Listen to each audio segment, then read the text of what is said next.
Alright. Hello everyone. Welcome to the broadcast of Advisory TV, the very first episode. We had a problem with the first recording, so now it's back up again. Here we go. So this show is going to be about fundamentals of Starcraft. Why is that important? Because to be a good player, you have to have good fundamentals. It's not all about going for certain build orders. Build orders are important, yes, but that's not the true emphasis of what you need to do to be a successful player in Starcraft.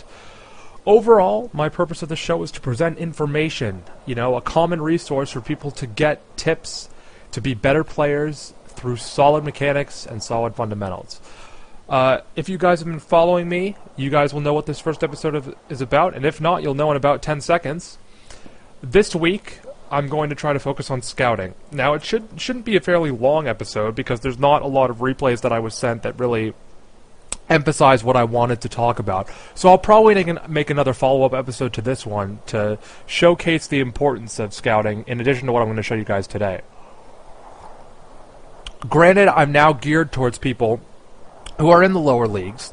I'm going to emphasize a lot of stuff that many of you already know if you're playing from Diamond and Master. So this episode might not be the most helpful for you, but again, as the inaugural episode of Advisory TV from my live stream, I wanted to be able to reach out to the newer players with this first episode, get some feedback, and then work on, more higher level episodes after that. But without further ado, I wanted to show you guys this game. It's a very short game, and I want to emphasize that the actual time that the game takes is not relevant right now. What's important is the times that people scout and what they learn from the scouting, and what can happen if they see something and decide to respond, or if they don't, and the consequences that result of that. So this first game was played on the C server. It's between a player, Hybrid, who is one of my students, and also Namron. I don't know who he is, never heard of him, but this first game I want to illustrate 2 points with.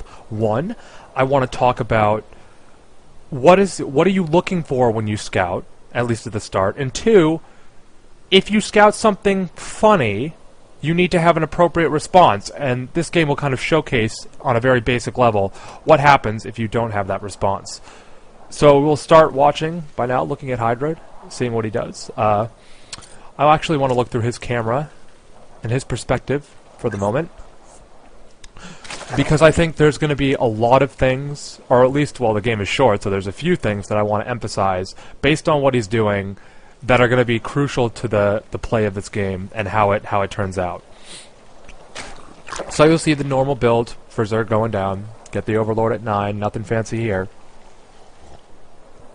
You'll see it all the time unless they're going 9-pull, but it's pretty much a standard play. So you see he's got the Overlord moving out, he's doing his normal scouting. You can see his Overlord moving down the minimap, not too exciting. But we will start to see some interesting play in just a second when Hybrid decides that he's going to use a drone scout instead of just Overlords. His Overlord that just popped out will go scout, and that's good. That's what we want to see. But he'll send a drone scout out too, and we're going to follow that drone exactly, and it's going to be extremely important to follow this drone. So I will go off first person and take a look at this. This is the most important part of the game right now. This drone going out. And you'll understand why in just a second. Getting the information based on proximity is really important. Like, you want to know if your opponent is here, or way down here, or over here. Those locations matter.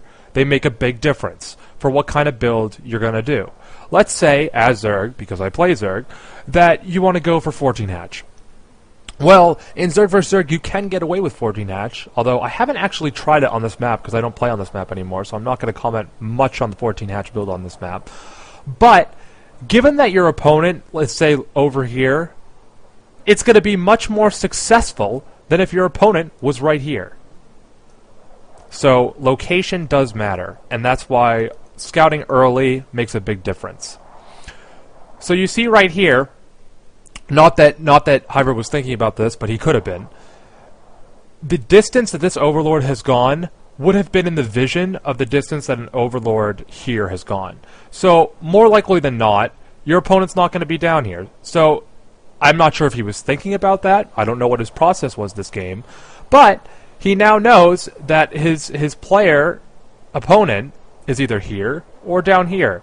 And what this drone finds out is going to prove crucial to the overall success of what build he decides to do and what choices he makes. So he walks into this base. He doesn't know who's there. Now he sees the creep, so now he knows that his opponent's there. And look what he's doing. He's going for the 15 hatch build that I think at this point is a mistake. Well, actually, not yet. Not quite a mistake. But at this point, he's going for the hatch. Now, what I would have done instead is use this drone to wait a second near that area and either put a hatch up after I knew what build the other guy was going, or gone quickly into a pool first build. Especially with these close positions, it's very difficult to pull a 15 hatch, especially at the level that Hybrid's at. But anyway, so moving on, we see the drones in the base not really being active. Now is active. Good. So what does the drone see? Still nothing. Oh wait, the pool's already done. This is crucial. If you see the pool already done as a Zerg player, and you don't even have your hatchery half done, or you don't have a pool yourself even beginning, and this is already done, and he's got Zerglings coming out, more likely than not, that means that he's gone for his traditional 9-pool build, or even earlier. The fact of the matter is, look at how important scouting was right here. Hybrid went into the base. He saw where his opponent was. Close proximity. That's number one. Number two, he saw the spawning pool. That's huge. That spawning pool warrants a response. Now, should he let the hatchery go? No, he shouldn't. He should immediately put up a pool and try to, brace himself for this build that's coming at him. If he would have waited and gone pool first, or waited until he got a scout in perhaps earlier, it would have made all the difference in the world. What if, instead of sending his drone scout out at, 13 or 14, whatever he's probably sent it out a little sooner than that, but it wasn't at 10. If he scouted at 10, he would have scouted this earlier. If he scouted that earlier, he could have gone pool earlier because he would have seen that his opponent is so close. He could have gone a gas build first, who knows. But it would have been more successful than the hole he's in right now, building a hatch first into a 9-pool. And you'll see the Zerglings are coming out, so he does see that, so what does he do? He doesn't even have a pool yet. And you guys can probably guess the outcome. Without having a pool and no second hatchery up, I mean, it's all over from this point on.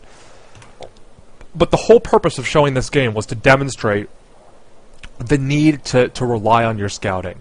This early game scout, especially for lower players, is really important. And if you don't focus on it and get the information you need, you're going to have situations like this where you're caught without a spawning pool, you're caught with just a hatchery building, and you've got Zerglings running into your base. The whole goal is to stop that. Now, while we go, our second game is a little bit better, but I just wanted to use that as a general game for you guys.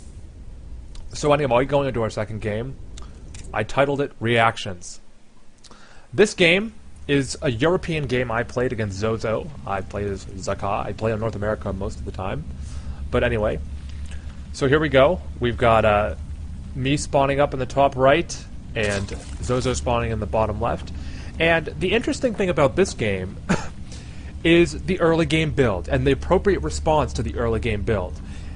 How you react determines how the game is going to go. And acting appropriately is what you need to be doing, even at lower levels. If you change how you react to things, and react more appropriately than you are, and don't overreact, your play will improve exponentially.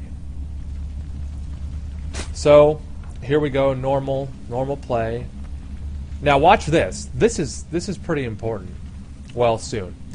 First of all, my drone scout is coming out at 10. That is significantly earlier than the drone scout from the last game. That's important because it lets me scout his build relatively early. And as we see, look at how early this pool went up. He's going for the 9 pool.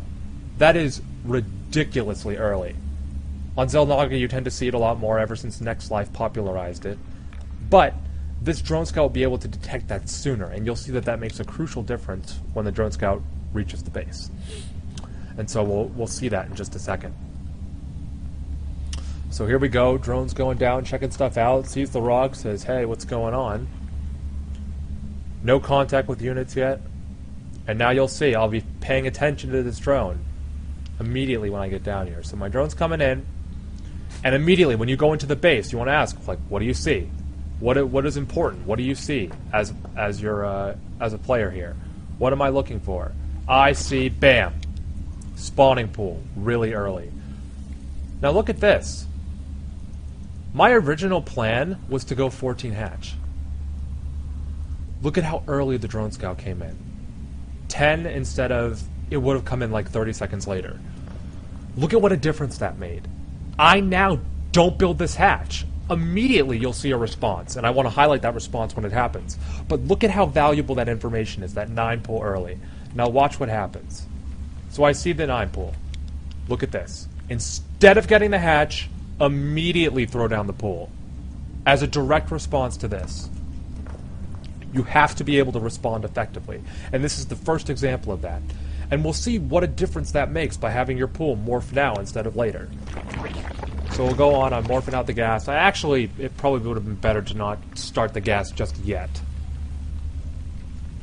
Because I know his Zerglings are coming so quickly. And he's not going to have his gas early anyway, I should probably focus on mining, but that's another story. So you see I'm taking my drone back, don't want to lose it. I'm morphing more drones right now, waiting for the spawning pool. Again, I think I was getting gas for speed first, just because I wanted to have it, but really you should be focusing on minerals that early if you know he's not pulling you. But anyway, you'll see that the Zerglings are going to come relatively shortly, but look at how fast this pool's going. Look at that. His Zerglings just spawned out, and instead of wasting time building the hatchery, the pool's almost finished. So by the time he gets from here all the way up to here and into my base, I'm going to have at least some units to be able to counter him. And you'll see how much of a difference that makes.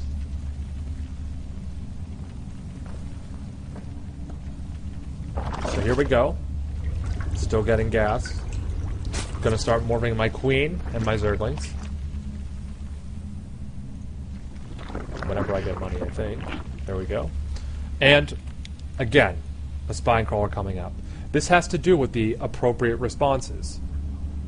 He has a spine crawler coming. This is real bad. So I morph my own spine crawler and back. And since I have this kind of line of stuff, I can move my spine crawler in here and still be able to pick off Zerglings that are trying to take stuff out. Or I could use my Zerglings and move my spine crawler up and build another one and be able to take his out. But regardless, this is more so about the scouting. So, you see, I see the spine crawler coming up, I see the Zerglings in my base. Most people are like, oh my god, what do I do? So, I'll comment on this as it plays out, but this is crucial right here. So you see, he comes in with the Zerglings, he tries to attack me, move the drones over to be able to surround the Zerglings, get some of my own, try to do some damage to the spine crawler, and here we go, run back to the safety of my own area over here, start morphing the second spine crawler. His finishes, again, I'm not panicking. A lot of people will panic at this position, it's not what you want to do. Look at this, move back, calmly move back, chase him off. Bit of miscontrol here, but I'm just waiting to get more Zerglings, and he's keeping back. And I'm going to lose his pool. It's a sad reality, but it doesn't mean I've lost the game by any means. So you'll see he sits out, he's patient.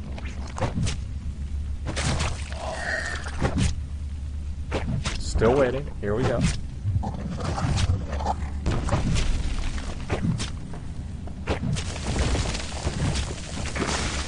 In. And I almost have enough to engage him, but I'm still staying back. And I'm moving my spine crawler in because he's trying to save me. But anyway. So here we go. I'm going to try to take advantage of this and be able to move out. And it's going to be extremely important to be able to take that spine crawler out and have enough Zerglings to deal with anything. And again, we'll see that happening in just a second.